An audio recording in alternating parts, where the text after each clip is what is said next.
رات کے سناٹے میں صرف گھڑی کی ٹک ٹک سنائی دے رہی تھی۔ حیا لیپ ٹاپ بند کرنے ہی والی تھی کہ اس کی ای میل پر ایک نیا پیغام آیا۔ مرسل ان نون، موضوع روح قلم کے نام۔ اس کے دل کی دھڑکن ایک لمحے کے لیے رک گئی۔ اس نے ای میل کھولی۔ صرف ایک جملہ لکھا تھا، تم لفظوں کے پیچھے کتنی دیر تک چھپ سکو گی؟ حیا کے ہاتھ بے اختیار کانپ گئے۔ یہ پہلی بار تھا کہ کسی نے اسے اس کے کلمی نام سے مخاطب کیا تھا۔ اس نے فوراً ای میل بند کر دی، مگر اس کے ایک جملے نے اس کا سکون چھین لیا۔ ادھر عہد خان اپنی لائبریری میں بیٹھا تھا۔ اس کے میز پر روح قلم کا ناول کھلا ہوا تھا۔ وہ ایک سطر بار بار پڑھ رہا تھا۔ جس دن راز خود چل کر سامنے آ جائے، اس دن سوال ختم نہیں ہوتے، زندگی بدل جاتی ہے۔ عہد نے کتاب بند کی اور آہستہ سے کہا، آخر تم ہو کون؟ اور کیوں لگتا ہے کہ میں تمہیں پہلے سے جانتا ہوں؟ اگلی صبح حیا ایک کیفے میں بیٹھی نئی قسط لکھ رہی تھی۔ اسی وقت ایک ویٹر اس کے پاس آیا۔ میڈم، کسی نے آپ کے لیے یہ لفافہ چھوڑا ہے۔ حیا چونک گئی۔ کس نے؟ انہوں نے اپنا نام نہیں بتایا۔ ویٹر چلا گیا۔ حیا نے کانپتے ہاتھوں سے لفافہ کھولا۔ اندر صرف ایک سفید کاغذ تھا۔ اس پر سیاہ روشنائی سے لکھا تھا، لفظ خوبصورت ہیں، مگر سچ ان سے بھی زیادہ خطرناک ہوتا ہے۔ نیچے صرف ایک نشان تھا، کوئی نام نہیں، کوئی پتہ نہیں، صرف ایک قلم کا نشان۔ حیا کے چہرے کا رنگ اڑ گیا۔ اس نے فوراً لفافہ اپنے بیگ میں رکھ لیا اور کیفے سے باہر نکل گئی، مگر اسے معلوم نہیں تھا کہ سامنے سڑک کے دوسری طرف کھڑی ایک سیاہ گاڑی میں بیٹھا شخص مسلسل اسے دیکھ رہا تھا۔ اسی شام عہد خان کو ایک نامعلوم نمبر سے کال آئی۔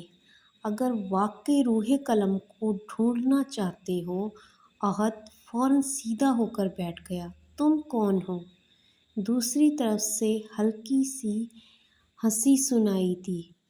یہ سوال اہم نہیں۔ چند لمحوں کی خاموشی کے بعد آواز آئی، اہم یہ ہے کہ روح قلم خطرے میں ہے۔ کال اچانک منقطع ہو گئی۔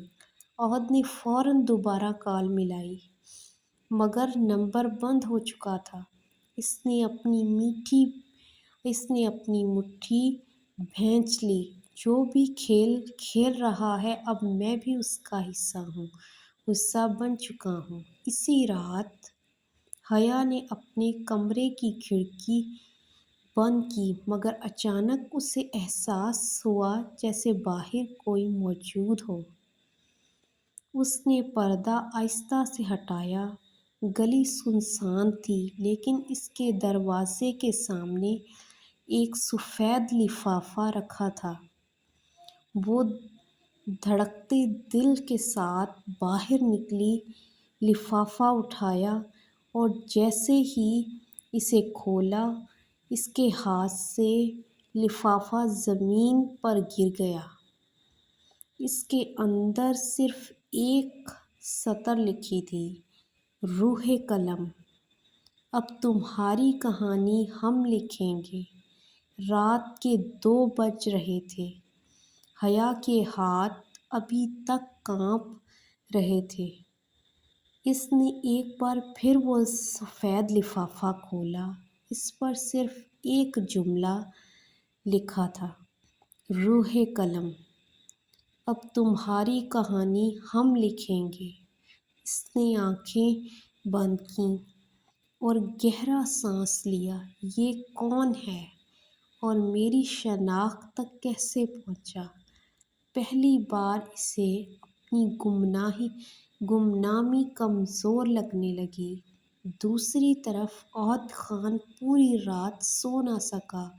نامعلوم کال اب بھی اس کے ذہن میں گونج رہی تھی، روح قلم خطرے میں ہے۔ وہ اچانک اٹھا، گاڑی کی چابی اٹھائی اور سیدھا پبلشنگ ہاؤس پہنچ گیا۔ ناشر نے حیرت سے پوچھا، سر آپ اس وقت؟ عہد نے سنجیدگی سے کہا، مجھے روح قلم سے ملنا ہے۔ ناشر نے افسوس سے سر ہلایا، معاف کیجیے، ہم نے آج تک ان کا چہرہ بھی نہیں دیکھا۔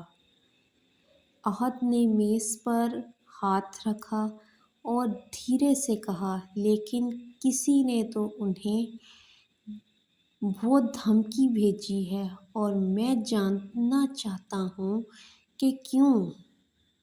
اسی دن حیا نے فیصلہ کیا کہ وہ اس واقعے کا ذکر کسی سے نہیں کرے گی۔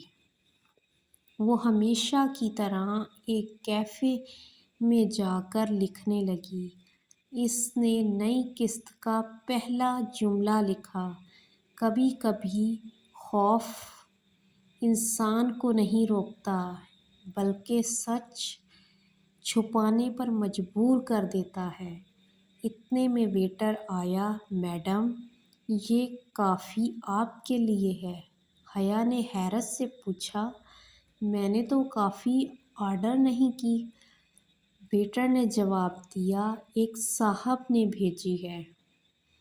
حیا نے فوراً پورے کیفے پر نظر دوڑائی، مگر وہ شخص جا چکا تھا۔ کافی کے کپ کے نیچے ایک چھوٹا سا کاغذ رکھا تھا۔ اس پر لکھا تھا، سچ سے بھاگنے والے منزل تک نہیں پہنچتے۔ حیا فوراً کیفے سے باہر نکلی۔ سڑک پر لوگوں کا ہجوم تھا۔ اسی لمحے ایک سیاہ گاڑی تیزی سے اس کے قریب آ کر رکی۔ دروازہ کھلا اور عہد خان باہر نکلا۔ آپ؟ حیا نے حیرت سے پوچھا۔ عہد نے اس کے چہرے کی گھبراہٹ دیکھ لی۔ آپ ٹھیک ہیں؟ حیا نے فوراً خود کو سنبھالا۔ جی بالکل۔ عہد چند لمحے خاموش رہا، پھر بولا، جو لوگ کہتے ہیں کہ وہ ٹھیک ہیں، اکثر وہی سب سے زیادہ پریشان ہوتے ہیں۔ حیا کی آنکھوں میں ایک لمحے کے لیے نمی اتر آئی، مگر اس نے فوراً نظریں پھیر لیں۔ اچانک سڑک کے دوسری طرف کھڑا ایک شخص موبائل سے ان دونوں کی تصویریں کھینچ کر مسکرایا۔ اب کھیل اور دلچسپ ہوگا۔ اس نے تصویر کسی نامعلوم نمبر پر بھیج دی۔ چند سیکنڈ بعد جواب آیا، مرحلہ اول مکمل، اب دوسرا شروع کرو۔ اسی رات حیا اپنے گھر پہنچی تو دروازے کے نیچے ایک اور لفافہ پڑا تھا۔ اس بار اس میں صرف ایک تصویر تھی۔ تصویر میں حیا اور عہد آج کیفے کے باہر ایک ساتھ کھڑے تھے۔ تصویر کے پیچھے صرف ایک جملہ لکھا تھا، اگر اپنی شناخت بچانی ہے تو عہد خان سے دور رہو۔ حیا کے ہاتھ سے تصویر زمین پر گر گئی اور پہلی بار اس کے دل میں یہ سوال پیدا ہوا، آخر عہد بھی اس راز کا حصہ ہے یا وہ بھی میری طرح ایک شکار ہے؟